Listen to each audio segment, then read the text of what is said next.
Hello friends, आज मैं आपको प्रिंस टक्स ब्लाउज की स्टिचिंग करना बताऊंगी।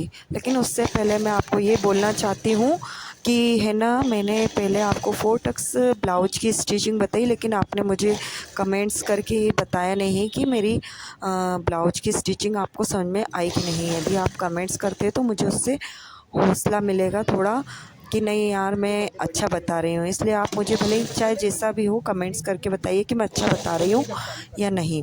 तो चलिए आगे की बात अपन कुछ बात ना करते हुए अपने काम की बात करते हैं कि मैं आपको प्रिंस टक्स ब्लाउज़ की स्टिचिंग बता रही हूँ। मैंने आज ये नया गला बनाया है जिसमें मैं गुम सिलाई लगाऊंगी।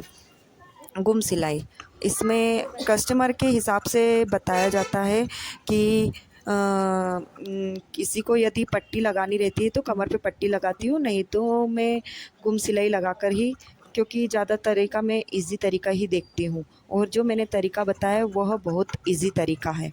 और आप मुझे कमेंट्स करके बताना कि ये ब्लाउज के पीछे के गले की डिज़ाइन आपको कैसी लगी है। इसको अपन क्या बोलते हैं, लालटेन।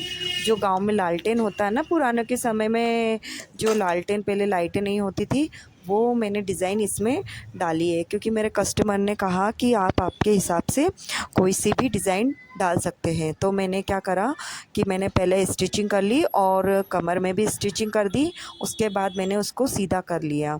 सीधा करने के बाद मैंने फिर सभी कोनों को सही से कर लिया है।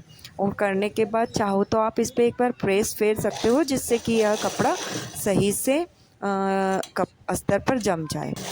और फिर मैंने इस पर एक एक किनारे की सिलाई लगाना शुरू कर दी है। हाँ, तो फिर मैंने इसके किनारे की सिलाई लगाई है और उसके बाद मैंने कमर में भी सिलाई लगाई और आसपास से सिलाई लगाकर जो अपना वेस्ट कपड़ा है उस कपड़े को मैंने काट कर अलग कर दिया है। ये सॉरी दोस्तों, मुझे सर्दी जुकाम हो रहा है तो उसकी वजह से मुझे खांसी भी हो रही है, तो मुझे बोलने में भी थोड़ा सा कुछ दिक्कत हो रही है। हाँ, तो फिर कमर में अपन 5 इंच का, यदि गला बड़ा होता है तो मतलब अगर ऊपर से लिया जाए तो 10.5 या 11, इससे ज़्यादा पे नहीं लिया जाता है टक्स का। जो कमर पे टक्स का निशान लगाया जाता है वो, नहीं तो आप 4, 4.5, 5, इससे ज़्यादा नहीं और इससे कम नहीं। ठीक है, फिर इसमें ना आधा इंच का टक्स लगाकर इसमें सिलाई लगाएंगे। आधा इंच का, आधा इंच से ज़्यादा नहीं दिया जाता है क्योंकि आधा इंच से ज़्यादा टक्स दिया जाता है तो उसमें शोल्डर गिरने का डर रहता है। हाँ, तो इसमें आप आधा इंच का टक्स लगा सकते हैं, तो उससे क्या सीधी सिलाई भी आएगी। हाँ, और आधे से ज़्यादा टक्स नहीं लिया जाता है। ये अपना पीछे का पल्ला कंप्लीट हो गया है। अब मैं आपको आगे का पल्ला के अस्तर में पहले अस्तर जोड़ना बताऊंगी। अस्तर में इसमें ही मैंने गले को गुम सिलाई लगाई है। आप चाहो तो पाइपिंग भी लगा सकते हैं, गले की पट्टी भी लगा सकते हैं। मैंने ये अपने कस्टमर का जो ऐसा ब्लाउज़ था, उन्होंने कहा मेरा ये जैसा ब्लाउज है आप वैसा ही ब्लाउज बनाकर बताइए, नहीं तो मैं पट्टी भी लगा देती हूँ और पाइपिंग भी लगा देती हूँ। ये मैं कस्टमर के अकॉर्डिंग ब्लाउज़ तैयार किया है मैंने। और उसके बाद जो अपन प्रिंस कट का जो निशान लगाते हैं वो शोल्डर के बीच से नाप लेके करते हैं, 8.5 या 9 का।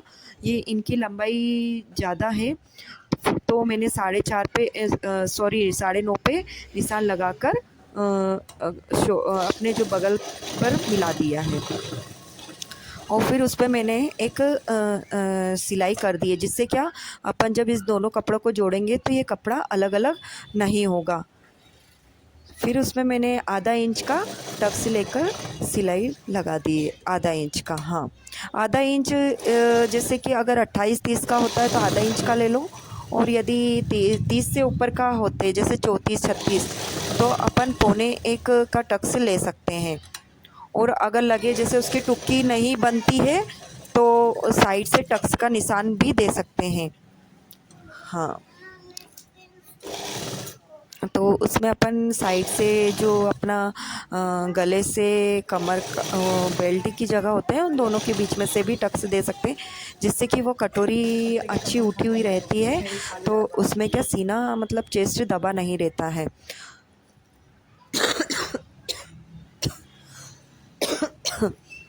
ये मैंने दोनों तरफ के पल्ले तैयार कर लिए हैं। अब मैं बेल्ट में कपड़ा अस्तर जोड़ूंगी, और इस तरीके से इसमें भी अस्तर जोड़ दिया है और मैंने दोनों बेल्ट तैयार कर लिया है। और वेस्ट जो कपड़ा है वो कपड़ा मैंने काट लिया है। अब इसको मैं आगे के पल्ले से जोड़ दूंगी, सिलाई लगा दूंगी। आगे के पल्ले से जोड़ने के बाद इस और ये बात ज़रूर ध्यान रखना कि जैसे जो भी तुम सिलाई लगा रहे हो उस पर डबल सिलाई ज़रूर लगाना है। इससे क्या कपड़ा खसकेगा नहीं। कभी कभी एक सिलाई लगाने पर कपड़ा खसक भी जाता है, तो डबल सिलाई लगाना हर जगह, शोल्डर हो, बगल हो, बेल्ट हो, हर जगह पे डबल सिलाई लगाना। और फिर लगाने के बाद बेल्ट के ऊपर से भी सिलाई लगा देना। मैंने फिर इसमें नीचे कमर पट्टी लगाई है अंदर की तरफ अस्तर पे। तो उसको जब पट्टी लगाते हैं तो एक बार सिलाई लगाने के बाद अस्तर के ऊपर से एक सिलाई लगा देना, तो उससे क्या वो एक मतलब दिखने में भी अच्छा रहेगा और एक सफाई भी आएगी। उसके बाद मैं बटन पट्टी लगा रही हूँ। बटन पट्टी उसको मैंने जो अपने उल्टे हाथ की तरफ रहता है उधर से लगाते हैं। हाँ, उधर से अपन लगाएंगे जब उल्टे हाथ की तरफ, और सीधे हाथ की उल्टे हाथ की तरफ ऊपर से नीचे की तरफ जाती है पट्टी, और सीधे हाथ की तरफ नीचे से ऊपर की तरफ आती है। जो अपनी काज पट्टी रहती है वो 1 इंच की होती है, और जो अपनी बटन पट्टी रहती है जो अपनी बटन पट्टी रहती है वह 2 इंच के लगभग चौड़ाई में लेते हैं। मेरा ये काज पट्टी तैयार हो गई है। अब मैं बटन पट्टी तैयार कर रही हूँ। मेरी मशीन भी मुझे बहुत परेशान कर रही है, क्या पता धागा कच्चा है। कई बार ऐसा होता है कि कोई से धागे कच्चे भी आ जाते हैं, जिसकी वजह से मशीन में धागा बार बार टूटता है। अब इस पट्टी को नीचे से एक बार सिलाई स्टिचिंग करने के बाद इसको डबल बार फ़ोल्ड किया जाता है। 2 बार फ़ोल्ड करने के बाद इसको इस जहाँ पर अपन ने सिलाई लगाई है उसी सिलाई पर रखकर व्यवस्थित 2 सिलाई लगाई जाती है। एक सिलाई किनारे पर और एक घोड़े की सिलाई पर मतलब पाव इंच की दूरी पर एक और सिलाई लगाई जाती है। ये मेरे आगे के दोनों पल्ले तैयार हो गए हैं। अब मैं आस्तीन पे सिलाई लगाऊंगी। आस्तीन पे सिलाई लगाने के बाद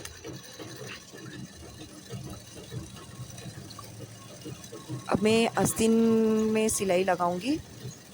आस्तीन में कपड़ा जोड़ने के बाद इसमें भी मैंने गुम सिलाई लगाई है। आप चाहो तो अस्तर का कपड़ा लगा के भी फ़ोल्ड किया जा सकता है। अब मैंने क्या करा है कि जो अपना मेरी जो ये 36 साइज़ का ब्लाउज है, तो इसमें 14 के इंच पर लंबाई में मैंने शोल्डर पर निशान लगाया है और आगे पीछे के पल्ले जोड़ दिए हैं। अब मैंने शब्दों से जो अपना आगे पीछे के पल्ले व्यवस्थित रख के कटिंग करके अब मैं आस्तीन लगा रही हूँ। ध्यान रहे कि आस्तीन का जो शोल्डर से शोल्डर मिलाकर ही सिलाई लगाए, वरना आस्तीन आगे पीछे होगी तो आस्तीन नहीं सही से बैठेगी। और आस्तीन को खींचना नहीं है, आस्तीन को जितना लूज़ छोड़ोगे उतनी अच्छी फिटिंग आएगी आपकी।